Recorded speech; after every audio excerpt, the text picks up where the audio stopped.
Dear student, IBPS selection academy में आपका स्वागत है। ये हमारा पहला वीडियो है और ये IBPS सिलेक्शन के लिए आपकी क्या स्ट्रेटजी होनी चाहिए, आप क्या गलतियां कर रहे हैं और बहुत सारी मेहनत करने के बावजूद आपका सिलेक्शन क्यों नहीं हो रहा है, वो आपको समझाने के लिए है।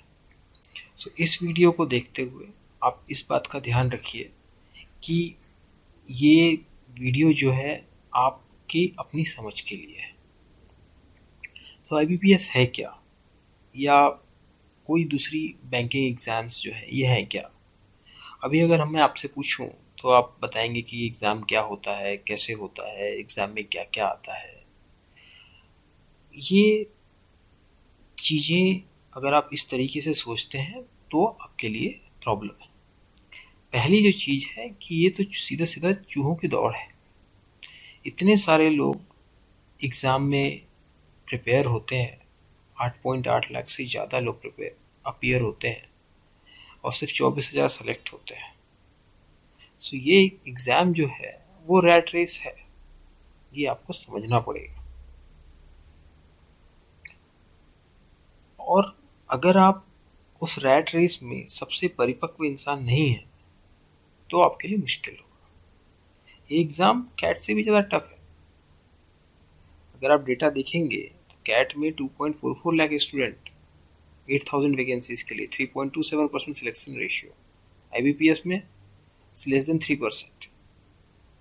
सो अगर आपको बैंकिंग करियर बनाना है तो आपको मानना पड़ेगा कि आप रैट रेस के लिए रेडी हो जाइए, जो कि कैट रेस से भी ज़्यादा टफ है।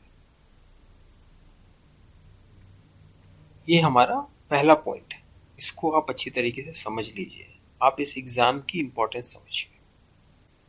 अब आपका सिलेक्शन क्यों नहीं हो रहा है? आप इतनी मेहनत करते हैं, इतना पसीना बहाते हैं, होता क्यों नहीं है? सिर्फ कुछ लोगों को किस लिए होता है, बिकॉज वो लोग जो है एग्ज़ाम का ऑब्जेक्टिव समझ पाते हैं और एग्ज़ाम के ऑब्जेक्टिव के हिसाब से ही अपना प्रिपरेशन करते हैं। कोई भी कॉम्पिटिटिव एग्ज़ाम जो होती है वो आपकी क्षमताओं को आंकने के लिए होती है, क्वेश्चन का पेपर सॉल्व करने के लिए नहीं होती।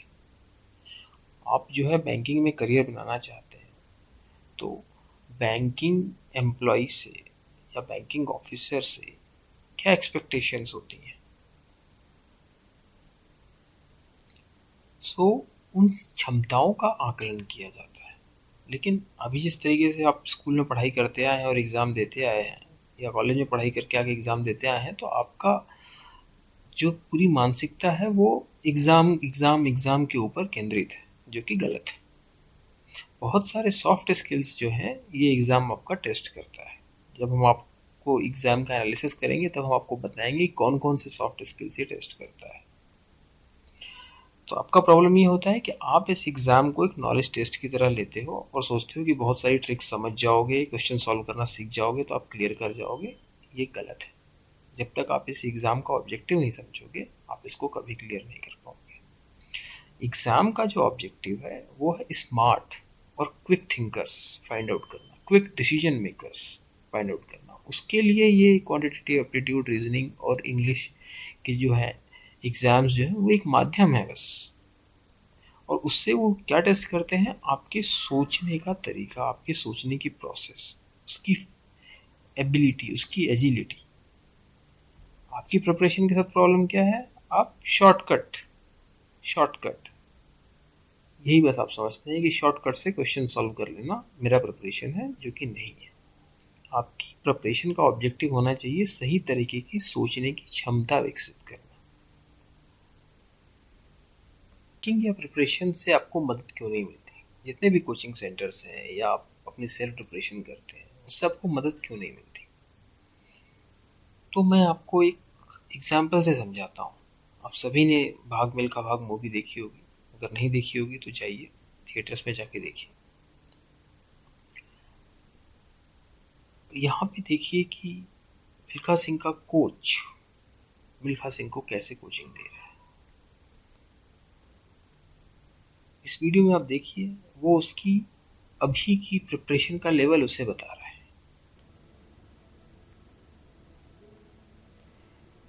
अब मिल्खा सिंह जो है 400 मीटर की रेस के लिए प्रिपेयर कर रहा था। उसका कोच उसे जो है रोज 400 मीटर दौड़ा के प्रैक्टिस नहीं कराता है। दौड़ने के लिए बहुत सारी चीज़ें ज़रूरी होती हैं। उसमें से जो मोस्ट इम्पॉर्टेंट चीज़ें हैं वो आपकी लंग्स की एयर कैपेसिटी। आप जितना ज़्यादा ऑक्सीजन भर पाएंगे लंग्स में, आप उतनी ज़्यादा तेज़ी से आप दौड़ पाएंगे और आपकी सांस नहीं टूटेगी। दूसरी जो इम्पोर्टेंट चीज़ होती है वो होती है मसल पावर, एब्डोमेन की, थाइस की, काफ्स की। उसका जो कोच है वो देखिए किस तरीके से उसकी ये breathing capacity, muscle power develop कर।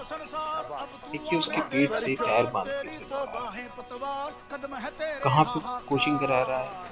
हिली एरियाज में, जहाँ पे ऑक्सीजन कम होता है। जब ऑक्सीजन कम होती है तो आपको ज़्यादा एयर इनहेल करनी पड़ती है, तो उससे आपकी ब्रीदिंग कैपेसिटी बढ़ती है। उनका कोच उसे जो है ट्रिक्स नहीं बता रहा है कि आप ये ट्रिक कर लोगे तो आप जो है 400 मीटर का रेस जीत जाओगे। वो दौड़ने के लिए 400 मीटर की रेस को सबसे तेज दौड़ने के लिए जो जो चीज़ें ज़रूरी हैं उन चीज़ों की प्रैक्टिस करा रहा है। कोचिंग भी यही होती है। सही कोचिंग, सही प्रिपरेशन होती है पहले अपना खुद का आकलन करना कि जो जो योग्यताएं, जो जो क्षमताएं, जो जो स्किल्स आपको चाहिए उसमें आपका अभी का लेवल क्या है और उन क्षमताओं को, उन स्किल्स को कैसे विकसित कर सकते हैं।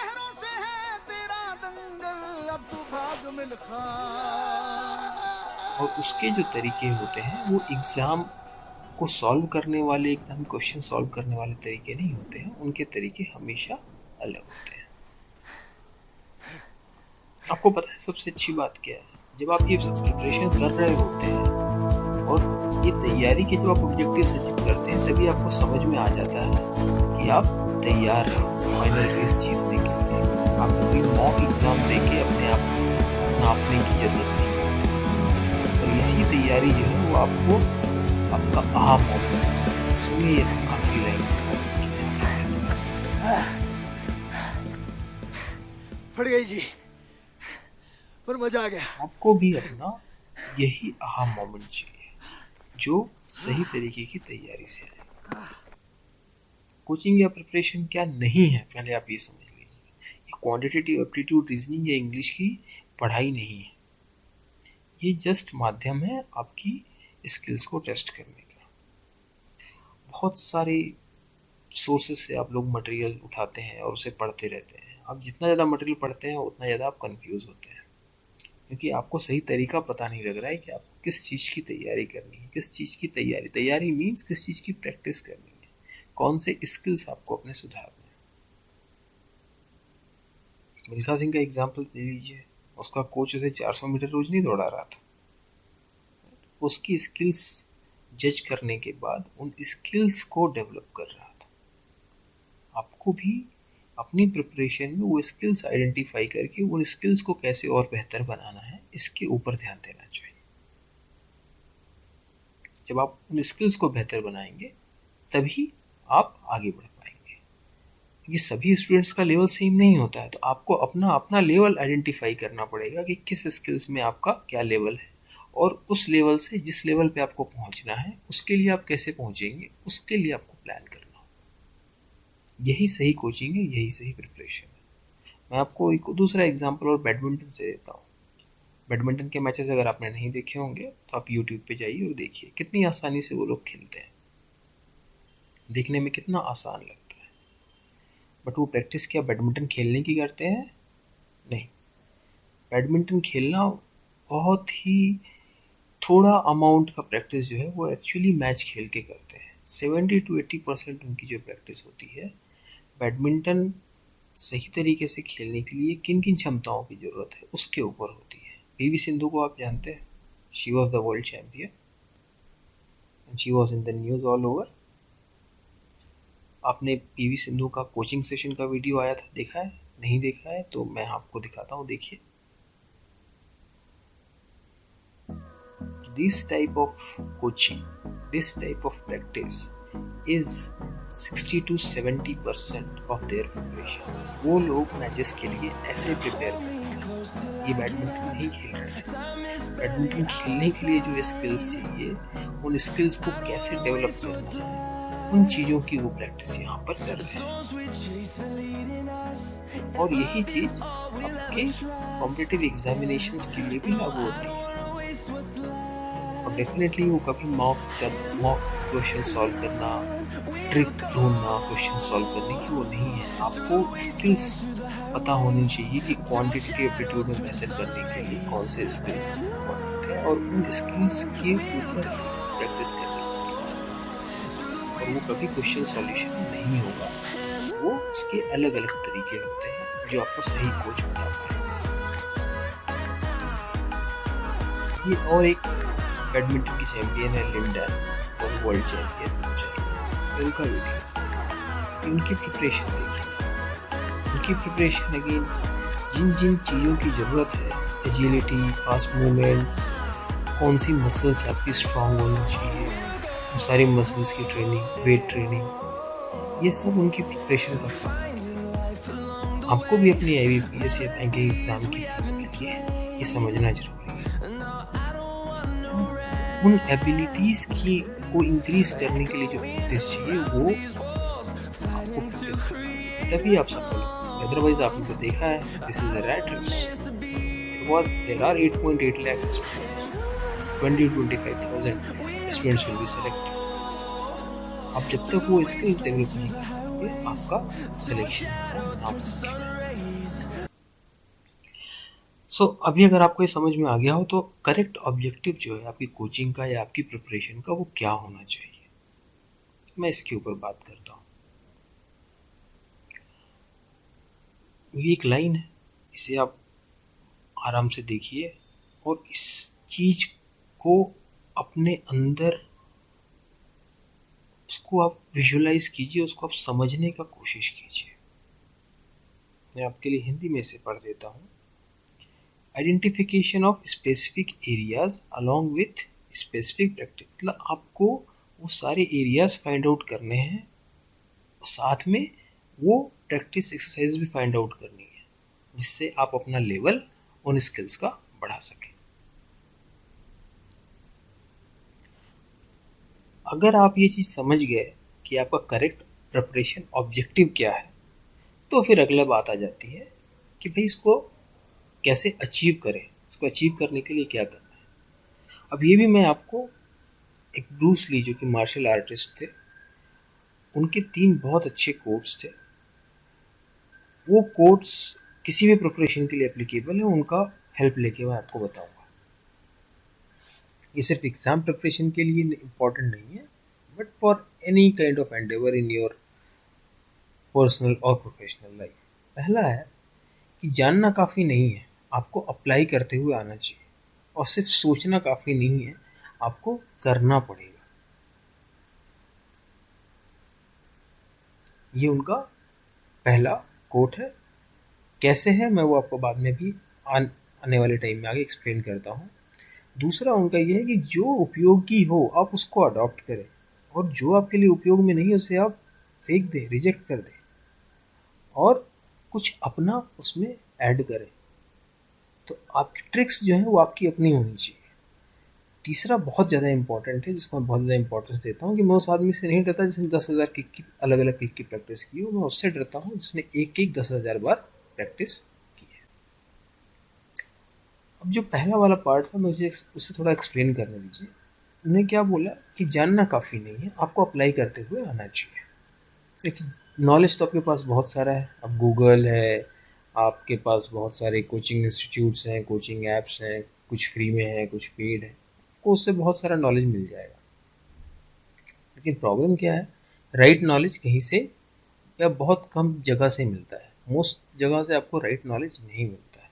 जैसे आजकल हमारा फेक न्यूज़ का प्रॉब्लम है, न्यूज़ तो 50 जगह से मिलती है, लेकिन सही न्यूज़ जो है वो बहुत ही कम सोर्सेज से मिलती है। वैसे ही हमारा प्रॉब्लम आजकल कोचिंग या प्रिपरेशन के लिए है कि सही कोचिंग एडवाइस आपको बहुत कम जगह से मिलती है। हर जगह से आपको ढेर सारी एडवाइस मिलेगी, बट आपकी किसी काम की नहीं होगी। तो आपका जो चैलेंज है वो आज के टाइम पे वो ये है कि आप तो पहला राइट नॉलेज को फ़िल्टर करें, क्योंकि बहुत सारा कचरा आपको मिल जाएगा ऑनलाइन, आपको बहुत सारा कचरा मिल जाएगा, एंड देन उसको फिर आप अप्लाई करना सीखें। तो आप ये जो हमेशा शॉर्ट ट्रिक्स के पीछे भागते रहते हैं, उससे कभी आपका स्किल डेवलप नहीं होता है, तो उसको आप भूल जाएं।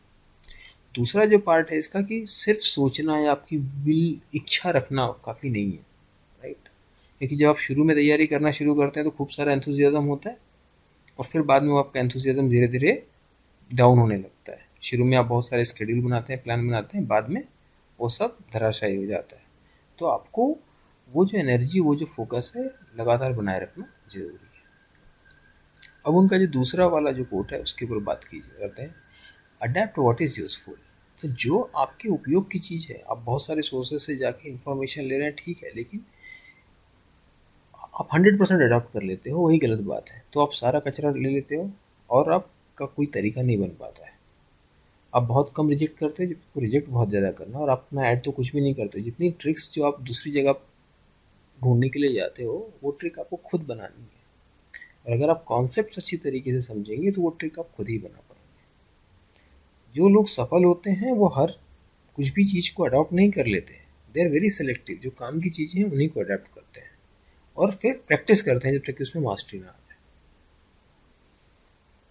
अब इनका जो तीसरा कोट था ब्रूस ली का, मैं उस आदमी से डर नहीं लग मुझे उस आदमी से डर नहीं लगता जिसने 10,000 अलग अलग केक की प्रैक्टिस की, और मुझे उससे डर लगता है जिसने एक केक 10,000 बार प्रैक्टिस की है। ये सबसे इम्पोर्टेंट कोट है मेरे हिसाब से। मैं आपको एक एक्सरसाइज करने के लिए बोलता हूँ, आप ये कीजिए। ये एक सिंपल सा एक्सरसाइज है, लेकिन जब आप इसको करेंगे तब आपको ये समझ में आ जाएगा कि क्यों इम्पोर्टेंट है और ये कितना इम्पोर्टेंट है। प्रैक्टिस की इम्पोर्टेंस, किसी भी एक चीज़ को पकड़कर उसी की लगातार प्रैक्टिस करते रहने की इम्पोर्टेंस आपको पता लगेगी। हमारे जो एग्ज़ाम्स होते हैं उसमें मिनिमम आप 500 से 700 कैलकुलेशंस करते हो, और लेकिन आपने कैलकुलेशन की प्रैक्टिस कभी नहीं करी होगी। तो आप क्या कीजिए, आप कोई भी रैंडम 2 डिजिट सोचिए अपने मन में। सिंपल नहीं होने चाहिए वो, जिनका कि मतलब लास्ट डिजिट 0 हो या लास्ट डिजिट जोड़ के 0 बन जाता हो, वैसे नहीं। कोई 2 डिफरेंट डिजिट सोचिए और उनको सम करके उसका आंसर लाने की प्रैक्टिस कीजिए। कुछ भी लिखना नहीं है, कहीं पर भी लिखना है, 2 डिजिट सोचना है और उसका आंसर। और ये सब जो कैलकुलेशन है उसका आंसर आपको 3 सेकंड के अंदर मिलना चाहिए। ये प्रैक्टिस आप 1 महीने तक कीजिए, पहले 2 डिजिट के नंबर्स के साथ। जब आपको 3 सेकंड में आंसर मिलने लग जाए तब आप 3 डिजिट के नंबर्स के साथ कीजिए। आपको समझ में आएगा इस कोड का इम्पोर्टेंस क्या है।